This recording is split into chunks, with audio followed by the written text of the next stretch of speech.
"Uy, ikaw ang mag-aahon sa inyo sa kahirapan." Laging may gano'n. Hmm. Ikaw ang ikaw makakasama ng nanay mo. Especially sa sitwasyon ng pamilya namin na produkto ako ng broken family. So, lumaki ako sa nanay ko. So, nakita nila yung struggle ng nanay ko sa pagiging domestic helper sa ibang bansa.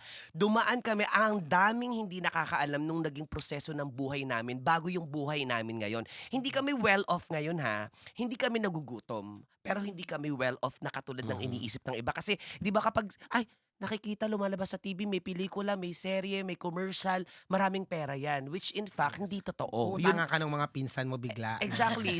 Sa probinsya, hindi mabigay yung suweldo ng nanay ko na senior citizen. Alam mo naman may politics when it comes to giving the money para sa mga senior citizen kasi, hindi natin siya uunahin kasi may anak namang artista 'yan, eh. Oh, Well, in yes. fact, kailangan ng nanay ko yung pera, yung mga Correct. gano'n. Oo. Pero yes, tama ka do'n, nung bata ako sinasabihan ako na, "Ay, ikaw ang mag-aahon sa pamilya, ikaw ang makakasama ng nanay mo." So, bata pa lang ako, nakaset na sa isip ko na gano'n and hindi ko inisip pero nangyari. Kasi dahil nga broken-hearted ang nanay ko at Mm. broken family kami, I stood as the father of our family kahit hindi Wow. ako yung panganay. Because Mm. I earn more compared to my brother and sister. So, talagang mangyayari talaga siya, eh. So, walang kinalaman sa pagkabakla, parang naging matik kang breadwinner ng pamilya na Yes, kumbaga tinayuan mo? tinayuan ko 'yan.